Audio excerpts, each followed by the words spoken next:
If you are dreading an overseas journey, you are in the right place because surviving a long haul flight in 2026 requires more than a really good book. It requires a survival kit. As a pilot's wife who has traveled thousands of hours in hundreds of different aircraft types, I have learned tips and tricks of arriving refreshed rather than totally depleted and stressed out before your vacation even begins. Your job during this video is to compare what I find as a travel essential or a trick for my long haul flight with what will actually help you in your airplane seat on your bucket list vacation that you are finally getting to take across the pond in a really long flight.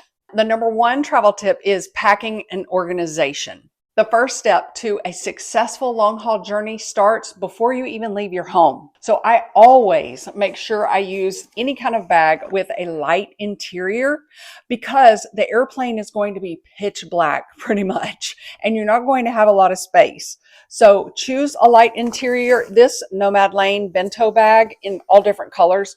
It will open flat, but I like it because I can get to every part inside this bag from the top.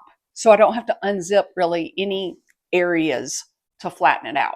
I also recommend organizing your travel essentials for a long flight in one of two pouches.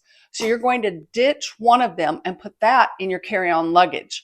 This is going to go inside your personal item bag with your essentials you'll use actually during the flight. You're going to put this pouch or take out everything that's in there and put it in the airplane seat back pocket for you to use. And that way you really don't have to look through your bag for anything. Another travel tip is you could use what I've done before, a hanging toiletry kit, and you're just going to hang that clip after takeoff so that it's not impeding anyone's walking through in case of an emergency from a flight attendant. You're going to just hang that toiletry kit on the seat back pocket and your in-flight essentials will be there. But I find it's easier just to take them all out, put them in there, and then put them all back in the pouch or toiletry kit or one designated pocket in your personal item bag. Some things I put in my pouch are an AirPods case that is hard shell. You might want to put in a pair of fragile earrings to wear at the end of your long flight because you don't want to try and sleep with earrings in. Okay, this is why I love this hard shell little case from Quince, is because you can lap this little wristlet part over the airplane seat pocket, pull it out when you need it, and it's always like at your reach. I also will have a power bank. This one monitors heat. And here's just a little travel tip about power banks. You may hear that Anchor, my favorite, most trusted brand, will have a recall. You've got to look on your individual power bank to see if that model number was recalled. And one good trusted thing about Anchor is they will hunt you down even if you've bought that version on Amazon like a couple of years ago. But mine and my husband's, they monitor your heat while charging. I also have a phone prop that bends, it folds flat for packing, and I always have this little thingy in there. It's a little Cadence container that is like a contact case of Gold Bond for diabetics. I just use it in flight for my hands because they get prickly after washing them one time. I also have eye drops for the end of the flight or in the middle of the flight. I also travel with Lip Medic. My husband's family is in Phoenix, Arizona. Right now we're in Wisconsin where it's 10 degrees, almost 0% humidity, except it snowed. And this Georgia girl loves seeing some snow without ice. So that Lip Medic is so healing to your lips, but is like a thick gloss that's not sticky.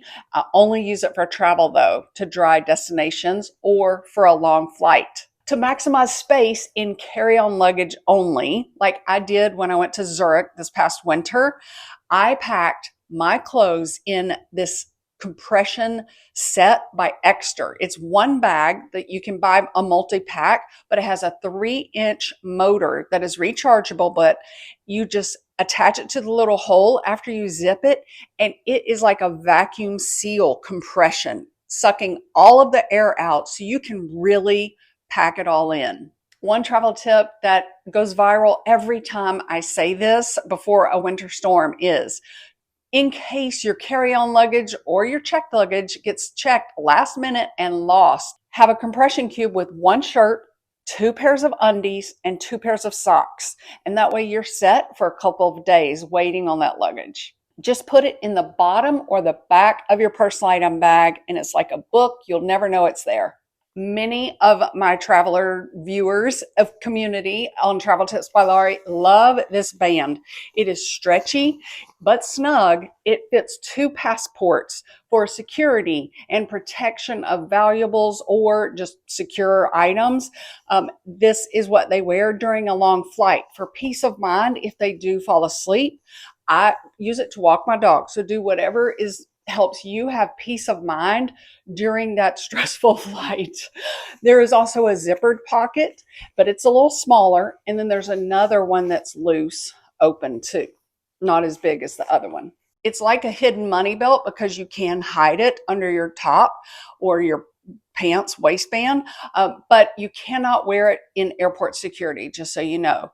The number 2 travel tip is cabin comfort gear for a long flight.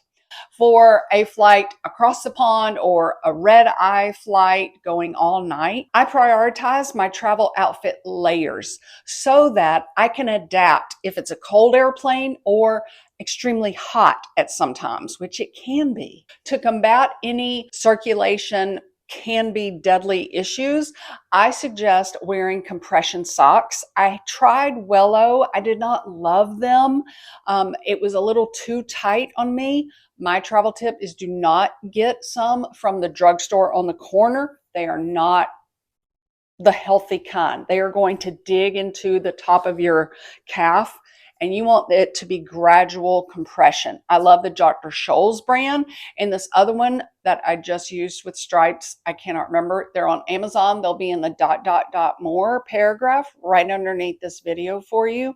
Years ago, I have used this swing thing that does not shake the airplane seat in front of you, but I've heard from viewers that some flight attendants are saying you cannot have that. And my travel tip is to not put it on until after you take off, and then to take it down before you start landing to keep the rows clear. But it just will keep your legs bent. But you can also do this. One of our viewers put a trash bag around her personal item bag to protect it from any spills and things like that. But that can also be where you prop your feet on the top or the bottom part of your bag to keep your legs bent during flight and get up and go to the bathroom. And do not worry about waking someone up during a long flight if they look like they're sleeping. They know they were going to have to get up, and it's your vacation. You're not being rude. For rest or sleeping, do not forget to pack a travel neck pillow. My favorite one is the Cabo S3. I'll make it pop up on the bottom left corner of this video.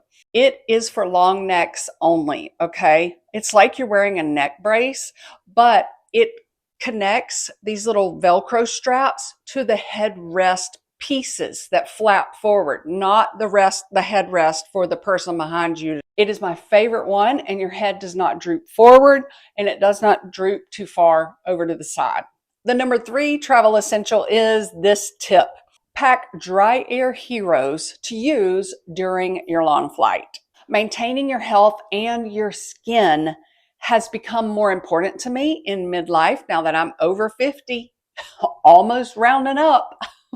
Air inside airplane cabins can be 20% or less, like the humidity levels, which is less than the Sahara Desert.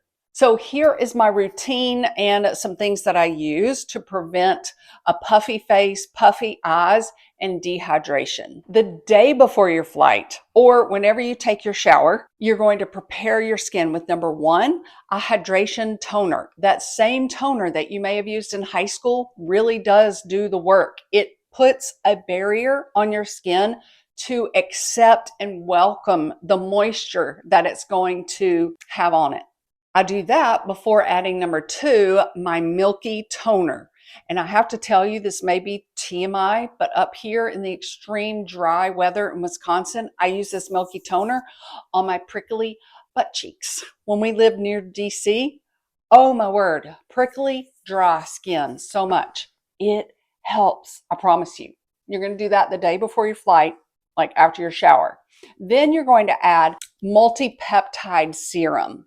And then I use like Medicate, this peptide cream on top of that, and then my regular Mary Kay moisturizer. One travel tip though, which is you're doing your job here, I have to consider for what I have to pack and the size of my personal item bag, can I do without those skincare items during my trip, just for this trip? In 10 years, is my face going to know that I missed 5 days of using the 9 steps of my skincare that I now have? So I don't take all of those things on every flight, but if I'm coming up here in the winter, I know I'm going to Phoenix for extremely dry temperatures, or if I'm flying on a really long flight, I may pack those things, but I pack them strategically in small TSA compliant travel size containers. Throughout the flight, I will use my antibacterial wipes with no scent. They also have a scented one. They're individually wrapped, super juicy, but not drippy, so they do not count as a liquid for TSA. I always travel with Gold Bond for Diabetics lotion because of 3 reasons. Number 1, it has 0 fragrance. Number 2, it is thick. And number 3, it is not greasy. It is so wonderful. I don't know why they say it's for diabetics. Travel tip number 4 is prevent jet lag. The travel tip from me to you is start this the day before your flight. Number 1, you're going to drink as much water as you can, and you're going to eat clean foods. Like you're not going to eat a bunch of pizza or a bunch of pasta that day before your flight. That's going to help you maintain your internal clock, your internal digestive health to prevent bloat before you start bloating in the flight. That is going to help you not feel the jet lag as much. During your flight, you're going to stay hydrated, drink as much water as you can, especially if you drink alcohol, drink some water after that. And another travel tip is make sure you have those eye drops ready for the end of your flight and maybe halfway through that first full day at your international vacation bucket list trip. Okay, this Bright Eyes is something that I would actually use because I can easily transfer it from my liquids bag into my backpack or personal item bag when I get to the airplane. It stays cold and just this little bit of liquid pops out, but it's like cold smoothness, so your skin does not like pull at all. It's really good around that area. And then do not forget this part. This is what my sister-in-law told me when she worked at a dermatologist's office. Do not forget to help drain your fluids above your eyelid. Especially after a long flight, it's going to feel so good. And because it's cold, it's going to wake you up just a little bit. If you want the luxury travel-sized item, this uses the technique that physical therapists use. It has cold and hot functions, but you're going to have the heat first, and you're going to spend about 3 minutes on each side of your face.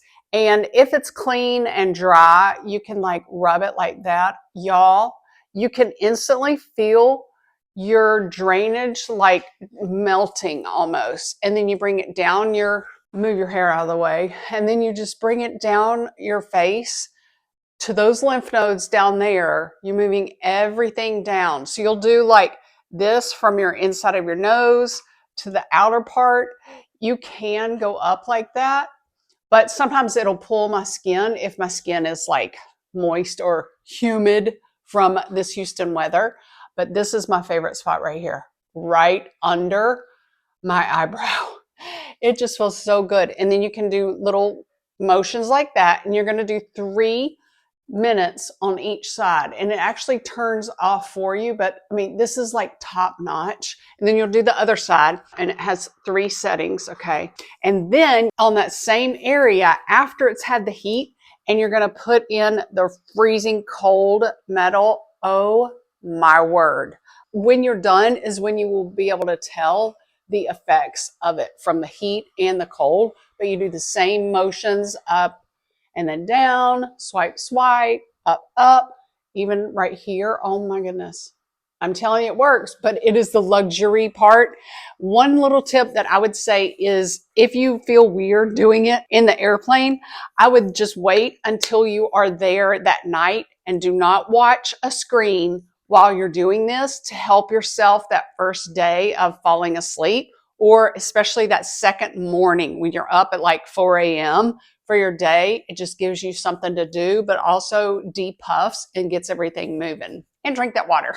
Oh, and one travel tip that I have used for an all-night flight with my medicine is that I will make sure I have a little travel-sized pill organizer. I just take 1 day's worth, and I will have my pills that I will take from PM time zone or time period. That first day that you are at your vacation, you've been up for more than 20 hours, you are going to do this. And this is my trick that helps so much. Use your favorite hydration packet. I love Element, LMNT packets. I think I can make them pop up here, or they'll be in the ...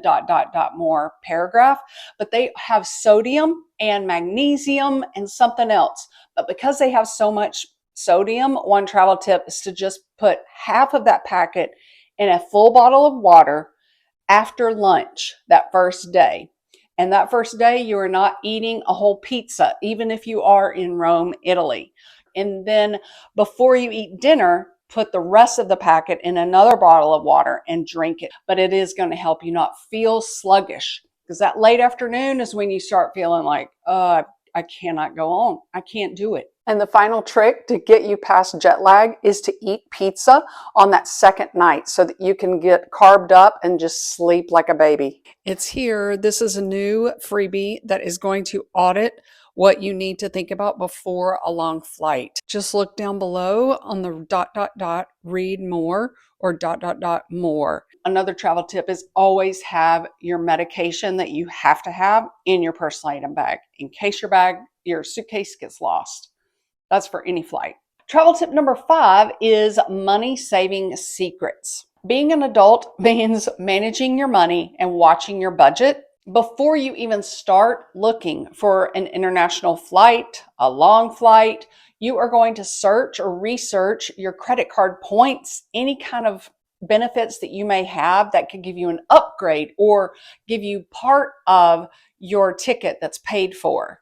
When searching for any flights, do not start searching until you are ready to purchase. You know the dates already, you know the city your trip is going to start from, because the cookies are embedded now in your computer and they might raise the price if they know you're looking a week from now and you're looking again.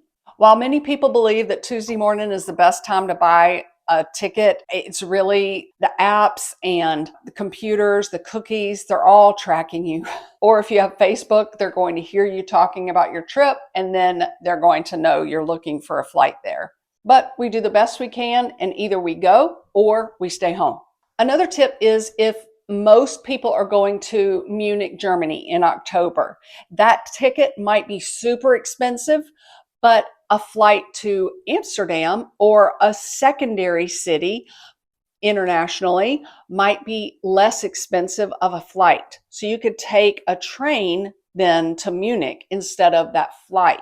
But my tip is always take direct flights as much as you can. Try not to connect through any airport for less chance of them losing your luggage or arriving late and then canceling that flight and missing it altogether. My goal in this video was not to tell you to take more things. You don't need more things, like some of my viewers have said, but you need it to help your sanity or for that particular trip. All right, thanks for your time and good luck. Let me know where you're going to.